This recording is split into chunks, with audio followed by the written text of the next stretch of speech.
कारी साहब।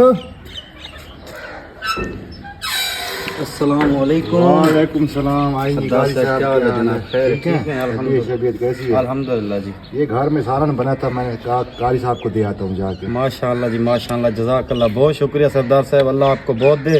वैसे भी आजकल घर में बहुत भूख चल रही है, सुबह से बच्चे भी मेरे भूखे थे, बहुत शुक्रिया। वो क्यों कारी साहब?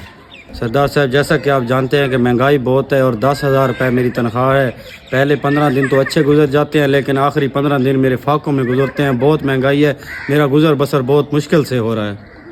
वाकई कारी साहब, आप कहे तो बिल्कुल ठीक रहे हैं। आजकल महंगाई बहुत है और 10,000 तो सिर्फ मेरे बच्चों की फीस है।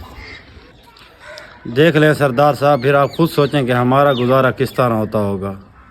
बात तो आपकी सही है कारी साहब, लेकिन आपके मसले का एक हल है मेरे पास। हैं? लेकिन सरदार साहब वो क्या? कारी साहब, आप इस तरह करें ना, मेरी 5 एकड़ ज़मीन नहर के नीचे पड़ी हुई है, उस पर गंदम भी काश्त हो चुकी है। आप उस पर मेहनत करें, फसल उठाएं और बाकी अल्लाह खैर करेगा, आपके घर के सारे अखराजात पूरे हो जाएंगे। वाकई सरदार साहब? जी कारी साहब, वाकई वो आज से ज़मीन आपकी है, मैं बिल्कुल ठीक कह रहा हूँ।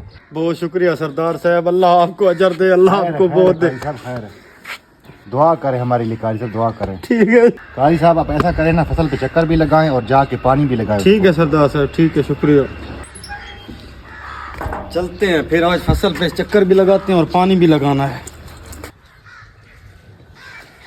माशाल्लाह ज़मीन भी बहुत अच्छी है और फसल भी बड़ी अच्छी खड़ी हुई है, माशाल्लाह माशाल्लाह। पानी तो यार आज लगाना है, नाला ही सेट कर लेते हैं।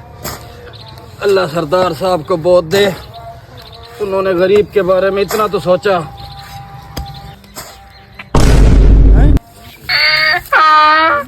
तो ये गधा कहाँ से आ गया मेरी फसल में?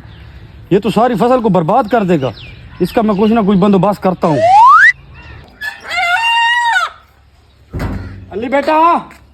जी कारी साहब।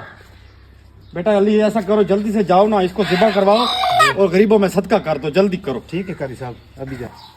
तो एक मुर्गे का सदका दे दिया है, अब देखता हूँ गधा कैसे नहीं निकलता। ये कम वक्त फिर फसल में आ खड़ा हुआ। मुझे लगता है मैंने मुर्गे का सदका जो दिया वो बहुत छोटा था, इस बार बड़ी चीज का सदका देना पड़ेगा। अली जी बेटा जल्दी आओ इधर। यार इसको भी ना ज़िबा करवा के गरीबों में जाके सदका करवा दो। पहले एक मन पसंदीदा मुर्गा चला गया, अब इसको भी बड़े शौक से पाला था, ये भी जा रही है। ले जाओ ले जाओ ले जाओ बेटा, ले जाओ।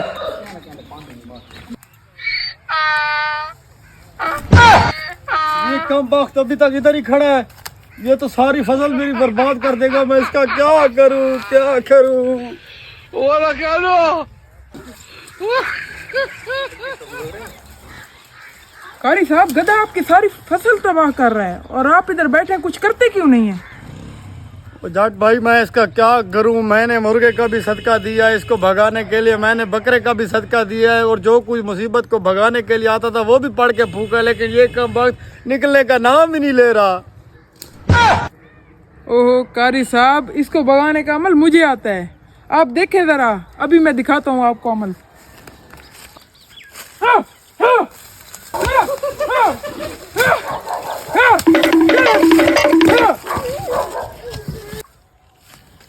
ओ भोले कारी साहब, अल्लाह पाक ने कुरान पाक गधों को भगाने के लिए नाजिल नहीं किया, गधों को भगाने के लिए ये डंडा बनाया है।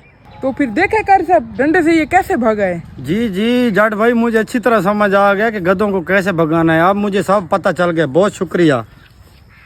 यही हाल हमारे मुल्क का भी है। हमारे मुल्क पे जालिम हुक्मरान काबिज हैं और हमारी आवाम समझती है कि दुआओं से, सदक़े और खैरात से हम इनसे निजात हासिल कर लेंगे। जब तक हमारी आवाम डंडे का इस्तेमाल नहीं करेगी, ये जालिम हुक्मरान कहीं नहीं जाने वाले।